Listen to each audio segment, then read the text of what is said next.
Hello दोस्तों, welcome to सिद्धा IAS. तो इस वीडियो में हम इंडियन फॉरेस्ट सर्विस उसका जो मेंस का पेपर होता है उसमें जनरल नॉलेज का जो है पेपर उसमें हिस्ट्री के पीवाईक्यू का एनालिसिस करेंगे। पिछले 10 साल के जो क्वेश्चंस पूछे हैं हिस्ट्री में तो उसको हम देखेंगे। ठीक है, और लास्ट में एक दो क्वेश्चन का हम आंसर्स भी देखेंगे कि इसको कैसे लिख सकते हैं। सबसे पहली बात, जो क्वेश्चंस आए हैं मैंने उसको तीन डिवीजन किया है उसका। एक तो है एंशियंट, दूसरा मेडिवल और मॉडर्न। तो देखते हैं कि देखो, फॉरेस्ट सर्विस में जो जीके का जो पेपर है उसमें जो क्वेश्चंस आते हैं वो बहुत ही स्ट्रेट फॉरवर्ड क्वेश्चंस होते हैं मोस्टली। और उसमें कोई ऐसा जो सिविल सर्विसेज में पूछते हैं मीन्स उतना कोई कॉम्प्लिकेटेड क्वेश्चंस नहीं होते हैं। तो देखिए, जो एंशियंट में आए हैं वो क्वेश्चंस, एक तो है अशोका। ठीक है, अशोका के धम्मा के बारे में पूछा था 2023 में। तो धम्मा के क्या टीनेंट्स है, क्या प्रिंसिपल्स है। नेक्स्ट, जो हर्षवर्धन है उनका जो पीरियड था अबाउट 606 टू 647 एडी के आसपास। तो उसके बारे में क्वेश्चन पूछा था कि पॉलिटिकल एंड कल्चरल सिग्निफिकेंस क्या है हर्षवर्धन डायनास्टी का, या जो हर्षवर्धन जो रूलर्स थे उनका। वो भी 23 में क्वेश्चन पूछा था।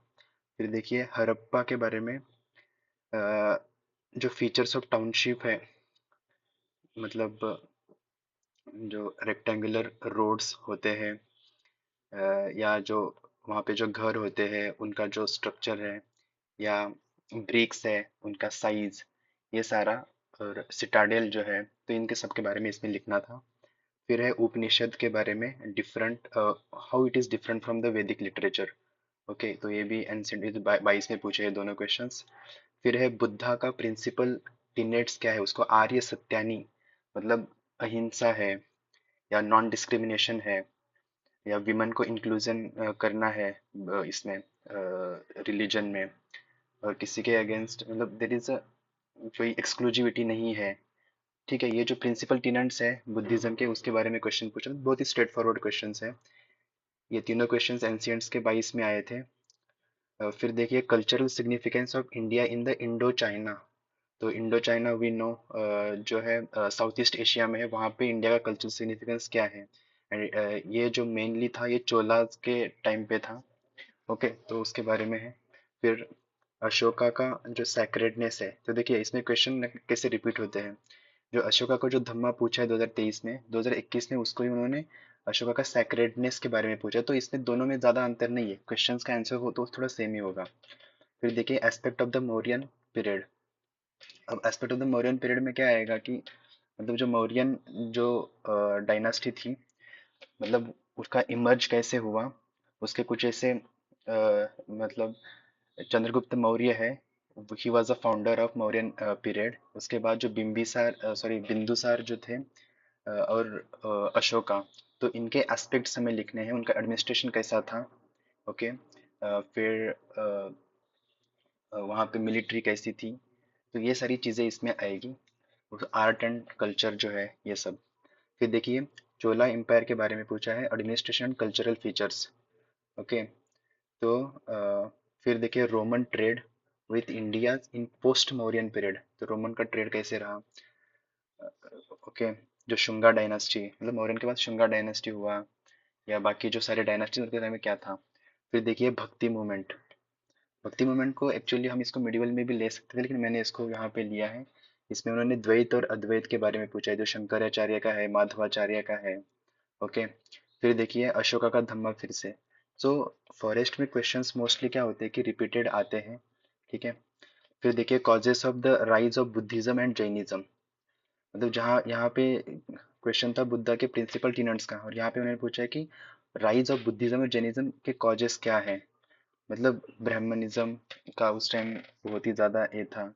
और दूसरा जो वर्णा सिस्टम है, वो पहले बर्थ के एस्क्रिप्टिव बेसिस था, बाद में उसको सॉरी पहले जो था वो टैलेंट के या मेरिट पे बेसिस था, बाद में वो एस्क्रिप्टिव बेसिस बन गया। सो मतलब यह कहीं ना कहीं वो बुद्धिज्म को बोलते हैं कि the rebel child of Hinduism. तो उसके क्या कॉजेस थे ये क्वेश्चन पूछा है। फिर उसके बाद देखिए ग्रोथ ऑफ भक्ति movement in south India. Okay, मतलब वही है, देखो ये जो भक्ति मूवमेंट जो पूछा है यहाँ पे, द्वैत अद्वैत, ये भी साउथ इंडिया का ही है। तो वहाँ पे कैसे ग्रोथ हुआ। फिर देखिए इंपोर्टेंस ऑफ मौर्यन एम्पायर।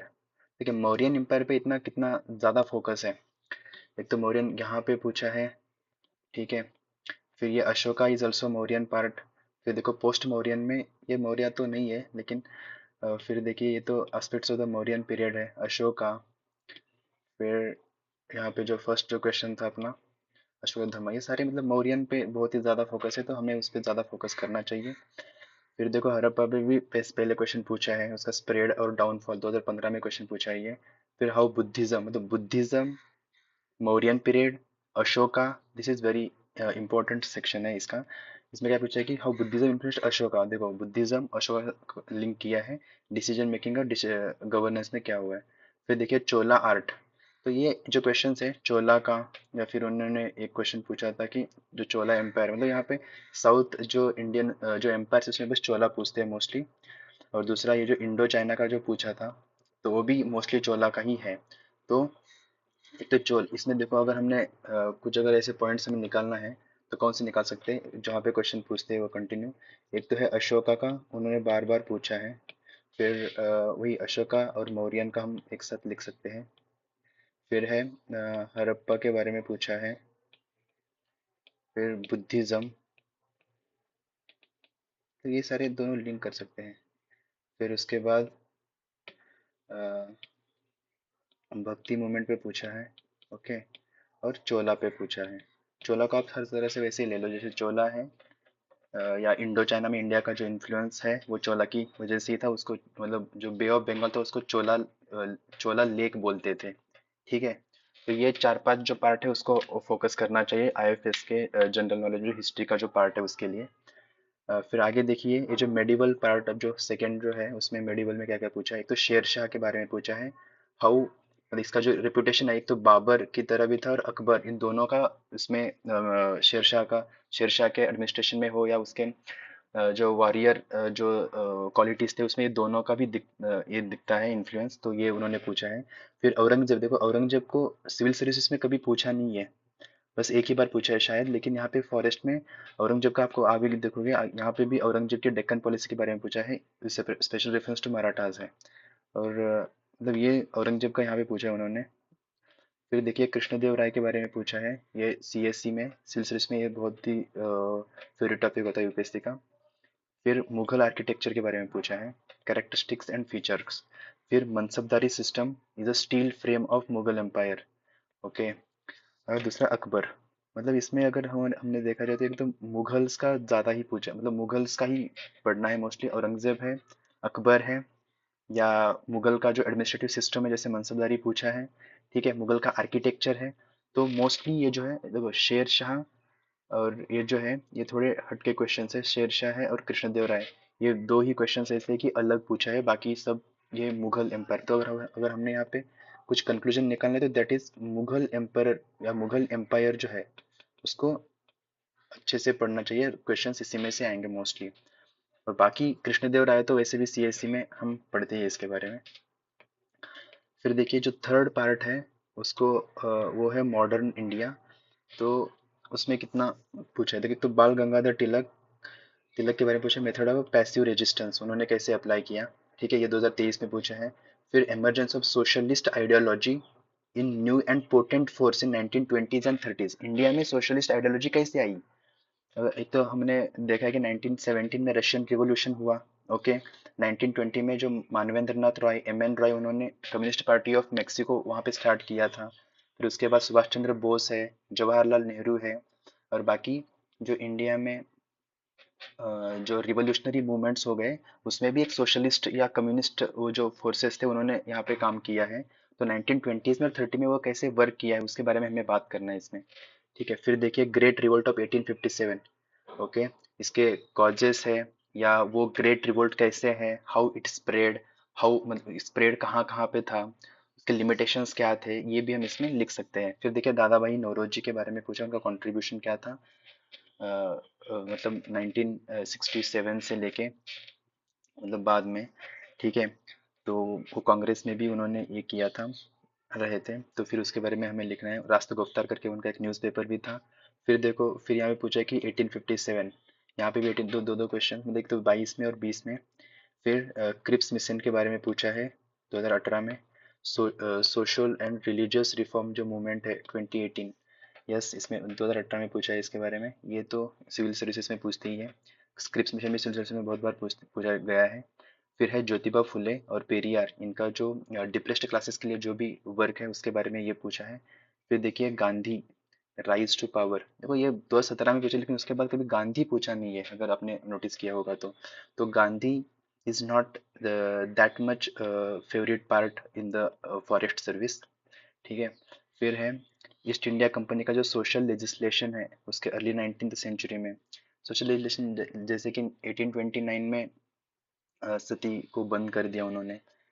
फिर 1856 में जो विडो रीमैरिज का हुआ, या उसके पहले 1805 में वो जो जेनिटल म्यूटिलेशन है, और उसके बारे में बहुत सारी वो सोशल लेजिस्लेशन उन्होंने लाए थे, तो उसके बारे में ये क्वेश्चन है। फिर देखिए एक तो है technical education during British rule. Technical education जैसे हम एक तो देखिए कि 1935 के आसपास एक आया था लॉर्ड मैकॉले का जो एजुकेशन वाला था। फिर 1852 में वुड्स डिस्पैच आया था, तो उसमें भी टेक्निकल एजुकेशन का मेंशन किया गया है। ओके। तो फिर सर्जेंट प्लान और ये सारे जो है उसके बारे में यहाँ पे बात करना है। ठीक है। फिर देखिए कि शॉर्ट नोट्स पूछे कि नील दर्पण, कानकलता बरुआ, साबरमती आश्रम, शारदा सदन, पूना सार्वजनिक सभा। ठीक है।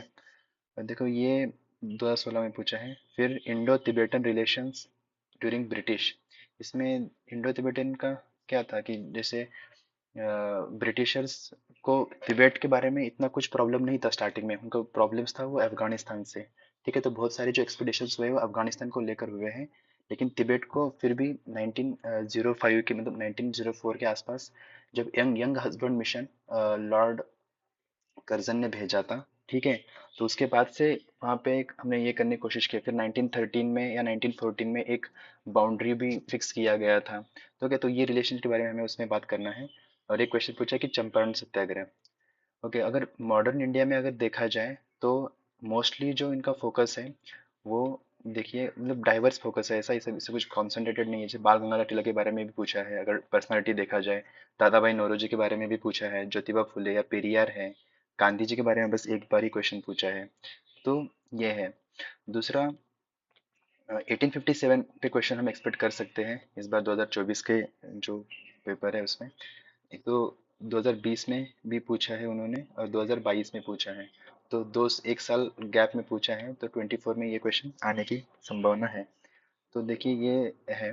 और अगर ओवरऑल तीनों सेक्शन का अगर हमने एनालिसिस किया इसमें, तो देखिए क्या है इसमें कि एंशियंट जो पार्ट है, एंशियंट पार्ट से पिछले 10 साल में उन्होंने 18-19 क्वेश्चन पूछे हैं। ठीक है। एंशियंट में 18 मतलब 19 क्वेश्चन उन्होंने पूछे हैं। मतलब इसका वेटेज काफ़ी है। मेडिवल में देखो ओनली 7 क्वेश्चन।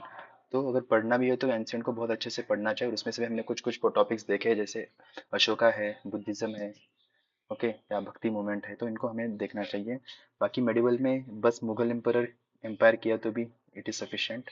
और मॉडर्न में देखा जाए तो इसमें क्वेश्चन पूछा है उन्होंने मतलब 14 के आसपास, और वो भी देखो 16 में एक साथ 3 क्वेश्चन पूछे हैं। ठीक है।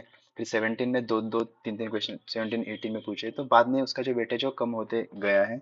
तो ज़्यादातर फोकस वो हमारा होना चाहिए एंशियंट में, अगर देखा जाए एंशियंट को सबसे ज़्यादा प्रायोरिटी मिलनी चाहिए। अगर करना है तो फिर उसके बाद होना चाहिए मॉडर्न। मॉडर्न के बाद अगर आपके पास टाइम है तो मेडिवल करना चाहिए। तो ये है। और इसमें से हुइनों के 4 क्वेश्चन पूछे जाते हैं, 2 10 मार्क्स के और 2 15 मार्क्स के क्वेश्चंस होते हैं। और यहाँ पे 10 मार्क्स के लिए भी 2 पेजेस मिलते हैं और 15 के लिए भी 2 पेजेस, मतलब एक क्वेश्चन में 8 पेजेस हमें लिखने होते हैं हिस्ट्री के पेपर में। ठीक है। अगर हमें इसका आंसर्स देखना है तो 2 क्वेश्चंस मैंने निकाले हैं, वो भी मतलब एंशियंट से ही है दोनों, और दोनों रिलेटेड है थोड़े। दोनों मौर्यन एम्पायर से है। पहला तो मतलब है कि अशोका जो धम्मा क्वेश्चन जो था उसके बारे में है। तो ठीक है, देखो अशोका का जो धम्मा है, तो Ashoka embraced Buddhism in 261 BC। ठीक है। और and took efforts to spread it. We know कि मुझे संघमित्रा या जो महिंद्रा जो है उन दोनों को भेजा था, सिलोन को श्रीलंका में भेजा था इन्होंने। ठीक है, तो ऐसे बहुत सारे स्प्रेड करने के लिए उन्होंने अशोका ने ये किया है। और बाकी देखो उनका जो पॉलिसी है वो एक ब्रॉड कंसेप्ट है, और that is way of life actually. Way of life था, कोड ऑफ कंडक्ट था, set of principles to be adopted and practice by people. ठीक है, और इसके जो मेन जो क्या थे देखो, एक तो था कि service to father and mother. ठीक है, एक तो रिस्पेक्ट टू एल्डर्स है, अहिंसा को प्रैक्टिस करना है, ट्रूथ है, अहिंसा है, ट्रूथ है, एल्डर्स है, फैमिली और फादर को, फादर मदर को सर्विस मतलब देनी है। फिर देखो रिवरेंस टू टीचर्स, टीचर्स के बारे में भी हमें अच्छे विचार रखने चाहिए। फिर गुड ट्रीटमेंट टू रिलेटिव्स, तो ये उनका पहला जो फीचर है उसका। फिर देखिए एनिमल सैक्रिफाइसेस को इन्होंने प्रोहिबिट किया है, फेस्टिव गैदरिंग्स को भी प्रोहिबिट किया है। क्यों? क्योंकि we must avoid our expenses and meaningless expenses जो होते हैं ना रिचुअल्स पे, सेरेमनी पे, वो अवॉइड करने चाहिए, और ये आज भी रिलेवेंट है।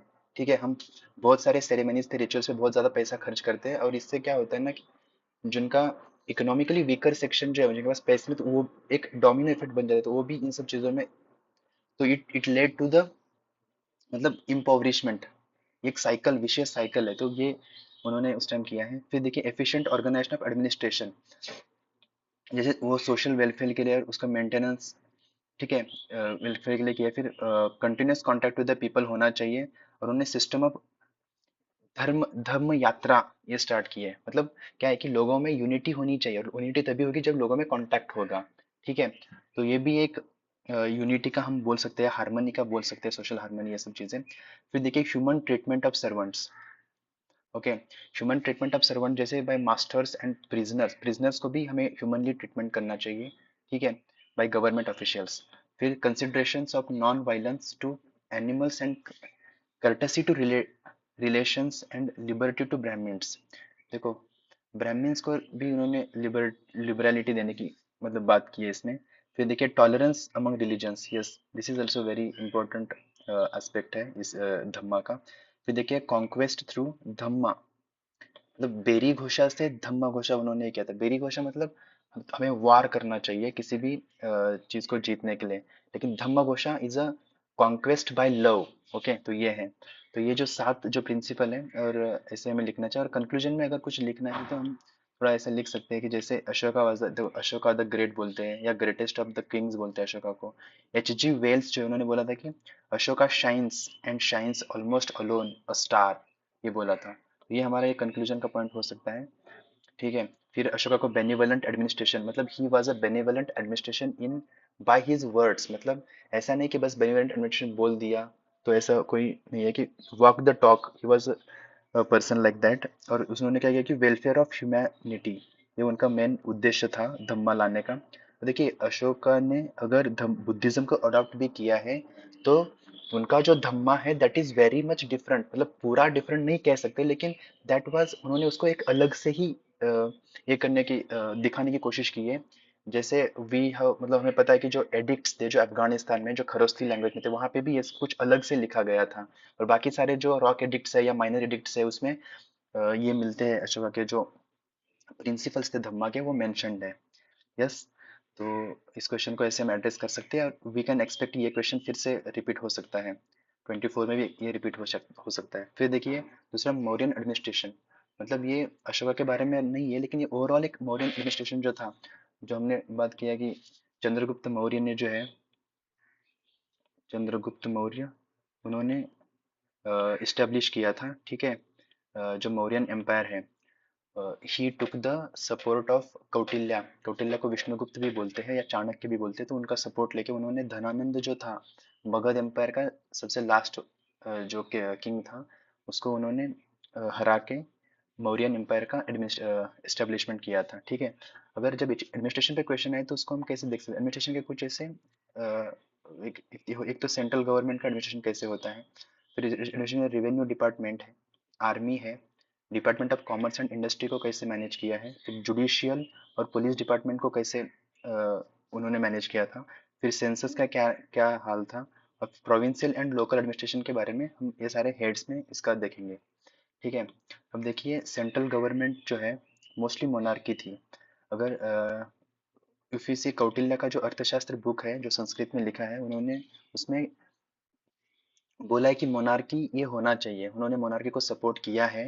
ये इसलिए हो सकता है कि उस टाइम पे बहुत सारे जो किंगडम्स थे, उन्होंने सेमी मोनार्की या डेमोक्रेसी लाने की कोशिश की थी, लेकिन वो सारे फेल हो गए थे। तो इस वजह से ये सारे फेलियर को अवॉइड करने के लिए मोनार्की या कॉन्सेंट्रेटेड जो होता है फॉर्म ऑफ गवर्नेंस, उसको यहाँ पे अप्लाई किया गया था मौर्यन इसमें। और कौटिल्य ने ये बोला था कि किंग, अगर कंसंट्रेशन भी है तो सिर्फ फिर भी king should take the advice of his ministry, ठीक है, इन एडमिनिस्ट्रेशन, ये कौटिल्य ने बोला है, ताकि राजा के हाथ में सब कुछ सेंट्रलाइज नहीं होना चाहिए।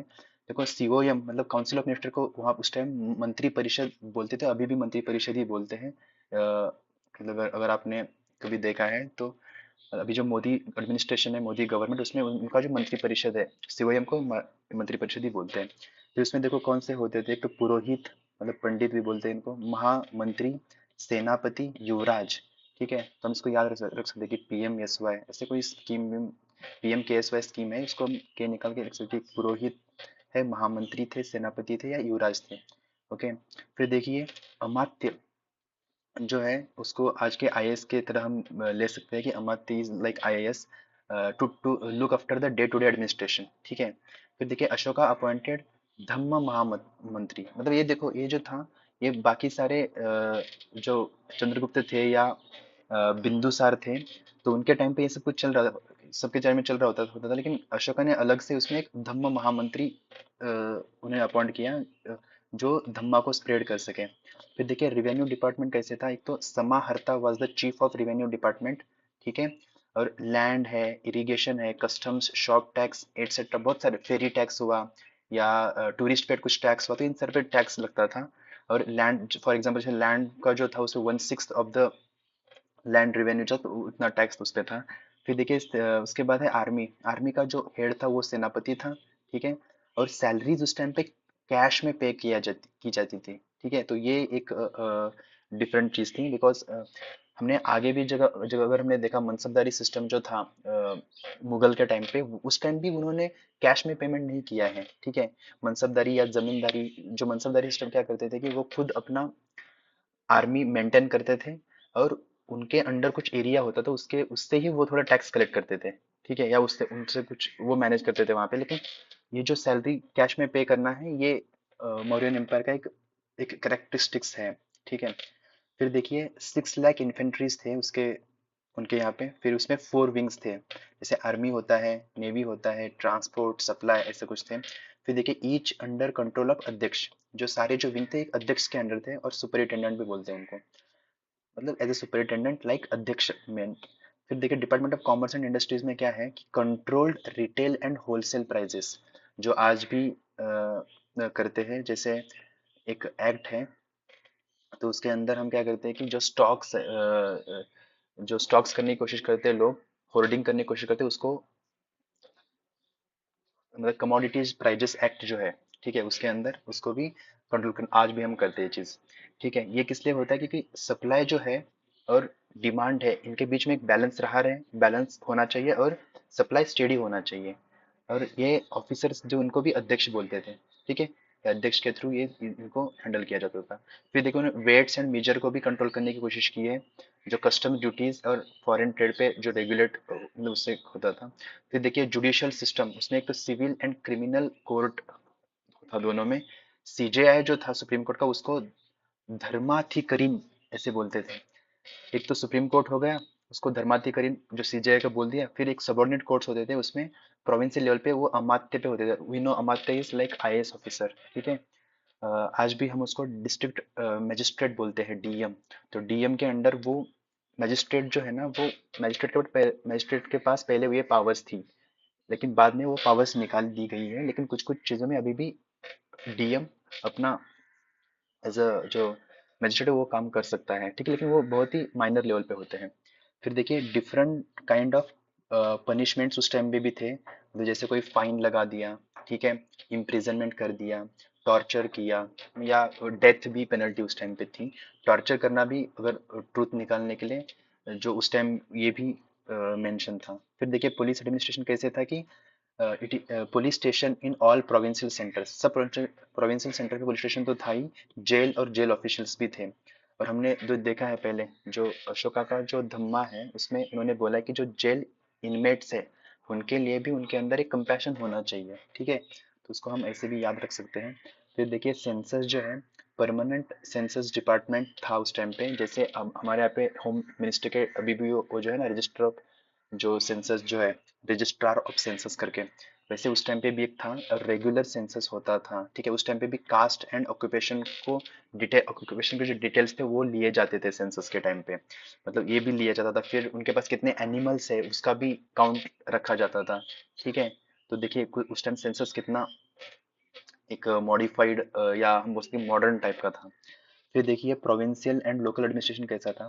एक तो Mauryan empire was divided into 4 provinces, चार, एक तो तक्षशिला, उज्जैन, ये तो हम दोनों ये इन दोनों के बारे में तो हमें पता होगा क्योंकि अशोका जो थे सबसे पहले उज्जैन में उनका अपॉइंट किया गया था, फिर बाद में वो तक्षशिला गए थे। ओके, फिर देखिए सुवर्णगिरी और तक्षशिला में उन्होंने जो क्या बोलते हैं कि जो वैलर, जो शौर्य दिखाया था उसकी वजह से वो वापस आए, और बहुत सारे थेरीज है कि उन्होंने अपने 99 ब्रदर्स को मार के वो अपना थ्रोन लिया, या कुछ टिबेटन अ, जो लिटरेचर है उसमें है कि वो सिक्स सिक्स जो उनने ब्रदर्स को मार के लिया, तो ये थोड़ा है। लेकिन इसमें देखिए प्रोविंशियल लोग कैसे था कि एक तो तक्षशिला, उज्जैन, सुवर्णगिरी, कलिंगा, तो उसको हम याद रख सकते हैं, कुष्ट, ये मैंने ऐसे बनाया है, जैसे के मतलब कलिंगा, जो 13th एडिक्ट्स में मेंशन किया गया है कि जैसे हाउ अशोका इन्वेडेड, और वहां पे कलिंगा पे उन्होंने अटैक किया, वो जीता, और फिर उसके बाद जो ब्लड शेड उन्होंने देख के उन्होंने धम्मा अप्लाई किया, और धम्मा मतलब उन्होंने अपनाया और बुद्धिज्म में उन्होंने कन्वर्ट किया। तो ये है, वो है कलिंगा, तक्षशिला, उज्जैन भी नो, और उज्जैन और यस मीन्स सुवर्णगिरी, ठीक है। फिर देखिए हेडेड बाय प्रोविंशियल गवर्नर्स, मतलब प्रोविंसेस है जो प्रोविंशियल गवर्नर्स हेड करते हैं, जो मोस्टली रॉयल फैमिली से होते हैं, ठीक है। फिर देखिए डिस्ट्रिक्ट एडमिनिस्ट्रेशन जो है it is under rajukas and similar to district collectors, मतलब यहाँ पे भी बोला कि राजूकाज भी डिस्ट्रिक्ट कलेक्टर के टाइप पे थे। ही वॉज असिस्टेड बाय युक्ताज और सब ऑफिशियल्स, सबॉर्डिनेट ऑफिशियल्स, जैसे डिप्टी कलेक्टर्स होते हैं, या बाकी अगर लॉ एंड ऑर्डर में डिप्टी सुपरिटेंडेंट ऑफ पुलिस होते हैं तो उनको सपोर्ट करेंगे इसमें। फिर देखिए विलेज लेवल पे कैसा था कि विलेज वाज अंडर द ग्रामनी, उसको अभी जो ग्राम सेवक होते हैं गांव में, तो उसके आप समझ सकते हो कि उसके मतलब वो दोनों एक ही लेवल पे होंगे। फिर देखिए गोपा, मतलब आज सर्कल क्या होता है ना कि देखो गांव में अभी भी इंडिया में कैसे होता है कि सबसे नीचे जो अगर विलेज है, मैं आपको दिखाऊंगा, ये विलेज है, यहाँ पे होता है ग्राम सेवक, ठीक है। ग्राम सेवक के ऊपर होता है पटवारी, ठीक है, उसको हम मतलब बहुत जगह पे इसको तलाठी या कोई अदर नाम से भी जानते हैं। इसके ऊपर होता है सर्कल, सर्कल के ग्राम सेवक के अंडर अगर एक विलेज है तो यहाँ पे कोतवाल भी होता है, ठीक है। कोतवाल बस एक विलेज के लिए होता है, ग्राम सेवक के पास एक या दो विलेज हो सकते हैं। पटवारी जो उसके पास दो, तीन, कभी कभी 5 तक विलेज भी हो सकते हैं इनके पास। फिर सर्कल है, इनके पास 10 से 15 विलेजेस हो सकते हैं, मतलब 3 या 4 पटवारी जो है वो एक सर्कल के अंदर होते हैं। तो ये सिविल एडमिनिस्ट्रेशन होता है नीचे। फिर देखिए सर्कल के ऊपर फिर यहाँ पे आएगा तहसीलदार, ठीक है। तो उस तहसीलदार के ऊपर आएगा, और यहाँ पे डिप्टी तहसीलदार जो भी, और ये सब चीजें होती है, नायब तहसीलदार, नायब तहसीलदार होता है, नायब तहसीलदार, रेसिडेंट तहसीलदार, ऐसे बहुत कुछ फिर तहसीलदार, और इसके ऊपर यहाँ पे होता है डीएम। तो ये है सिविल एडमिनिस्ट्रेशन का जो हायरार्की है वो ऐसे होता है, मतलब मोस्टली एक रफ अगर देखा जाए इंडिया में तो ऐसे होता है। और यहाँ पे भी कैसा था उनका सेम, देखिए एक तो विलेज पे जो सर्कल था उसको वो गोपा बोलते थे, ठीक है, इसको गोपा बोलते थे। और जो ग्राम सेवक या कोतवाल था उसको वो ग्रामणी बोलते थे, ठीक है, ग्रामणी। और जो डीएम का तो हमने देखा है, उन्होंने एक तो हम इसको अमात्य भी बोलते हैं, राजू का भी बोलते हैं, ओके।